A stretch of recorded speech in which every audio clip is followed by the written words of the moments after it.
If you could have a superpower, what would it be? Most of the common answers you'd hear would be to fly, to be invisible, to predict the future, to read someone's mind, and so much more. While those are great superpowers to have, in the real world, I don't think it's possible for you to actually have them. However, there is one superpower that you can realistically have that will make a big impact on your life. You guessed it, self-confidence. Self-confidence is a superpower because once you start believing in yourself, magic starts happening. James Clear said in his book, "Lack of confidence kills more dreams than lack of ability." And that really hit home. How many of you killed a dream because you're not confident enough?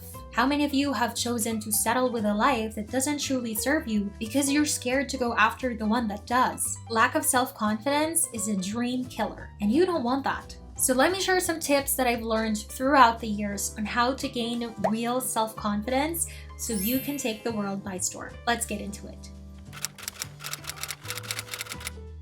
Everyone is good at something. I'm sure you have a skill that your friends can't do or something that you're just better at. Take note of that. Write down everything that you do well. For example, for me, I believe my strengths are singing, photography, and graphic design. I think my forte is in the creative arts. For you, that could be your communication skills, your leadership abilities, your attention to detail, or maybe your tech savvy. Strengths can vary from person to person, and they can cover a wide range of abilities, skills, and traits. Once you've identified your strengths, engage with them regularly. What does that mean? That means to keep on doing things that you're good at. Do you know why? Because when you capitalize on your strengths, your confidence begins to grow. Success in areas where you excel reinforces a positive self-perception. I'm sure you've had those instances where somebody compliments your work and you have this sudden boost in self-satisfaction. So keep repeating that and you'll slowly build your self-confidence. And if you're ever feeling down, you can go back to the list of strengths that you wrote down so you can remind yourself that you are amazing. Your self-confidence will surely increase when you can say, "I can do this, and here's the evidence." Here's a tip that I learned from Marie Forleo. Create a hype file. So basically, you compile in a folder all the achievements, the compliments, and the notes of appreciation you've received from people around you. I just used the Photos app on my phone. How I did this is I messaged my family and my closest friends and asked them what they liked the most about me. I print screened it and put it in the album. Every time a stranger compliments me online, I print screen that and put it in the album. If I accomplish a goal, no matter how small, I print screen some kind of proof and also put it in the album. So every time I'm feeling low, I come back to this hype file and literally hype myself up from all the compliments and my past achievements. You should try it. It works like a charm. And for you people watching here, please make it a habit to compliment people whether they're your friends or a stranger. If you notice something nice, take the time to acknowledge it. Don't be shy. Whenever a stranger approaches me to tell me that my outfit looks nice or that my hair looks nice, my self-confidence elevates on a whole other level. You have no idea how big of an impact it can have on somebody else's outlook in life. It takes $0 to give someone a compliment, and I think we need more of it in this world. I read this from the book 2-Minute Pep Talks. According to a professional volleyball player named Gabrielle Reese, in life, you will always have 30% of people who will love you, 30% who will hate you, and 30% who don't care. The reality of life is that you won't be everyone's cup of tea, and that's okay. Not everyone will like you, and you'll probably get the occasional brave ones who have the guts to tell this to your face. But that shouldn't stop you from living your best life and being confident in yourself. When bad comments come, remember the 30% rule. Just put them in the 30% bucket where they belong. Focus on that 30% who loves you and adores you, and don't mind the rest. There will always be that 30% of people, even if you do your absolute best. I guess the question is, will you let it stop you? Oftentimes, we become so focused on our big goals that we forget to acknowledge the small goals that we've accomplished along the way. You know what? Even these small milestones in your journey are important and worth celebrating. Acknowledging and celebrating these achievements reinforces the belief in your abilities. If you keep on working on a goal for a long time without feeling a sense of accomplishment, I can assure you that you're going to feel burnt out pretty quickly. This is where your small victories come into play to boost your motivation, hype you up a bit, and encourage you to keep on going. For example, if you're on a journey of building your self-confidence, your small wins could be speaking up and sharing your ideas in a group setting, volunteering for a small task or responsibility, initiating a conversation with someone new, being acknowledged for your contributions or your achievements, stepping out of your comfort zone to try a new activity or experience. And the list goes on. So celebrate all those small wins and maybe even put them in your hype file.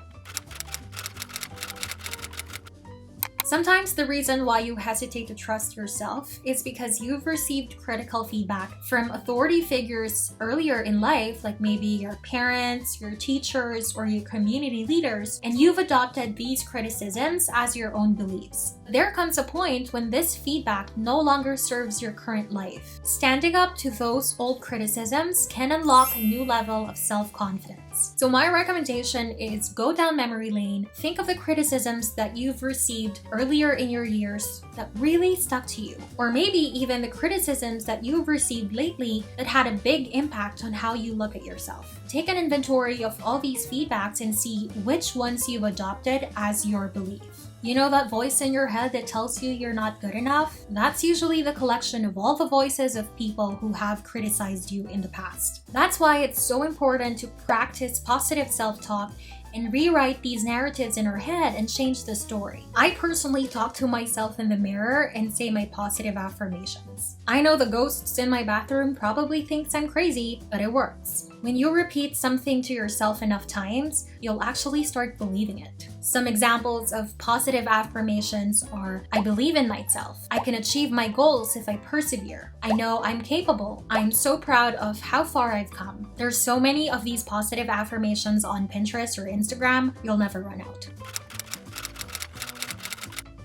Some people think that confidence is something that we are either born with or not, but this is a lie. Confidence is a muscle. We all have a confidence muscle within us, but some of us just haven't learned how to exercise it yet. And the way to exercise your confident muscle is to go out of your comfort zone. There are two ways that you can do this. You can try new things or face your fears. Let's talk about trying new things. New experiences broaden your horizons and help you realize everything you're capable of doing. I mean, how would you know that you're good at something if you don't try at all? So make a list of the things that you want to try, like maybe you want to run a marathon or join a pottery class. Then get out there and have some fun checking items off your list. Now let's talk about facing your fears. Stop putting things off until you feel more self-confident, like maybe applying for that promotion or finally starting that business. One of the best ways to build your self-confidence is facing your fears head on. I know that's probably easier said than done, but if you think that you're going to embarrass yourself or that you're going to mess up, try anyway. Tell yourself that it's just an experiment and see what happens. You might learn that being a little nervous or making a few mistakes isn't as bad as you think. And each time you move forward, you gain confidence in yourself. As Kelly Clarkson would put it, what doesn't kill you makes you stronger. Mistreating your body makes it difficult for you to feel good about yourself. When you practice self-care by taking good care of your body, your mind, and your spirit, you'll inherently feel more confident.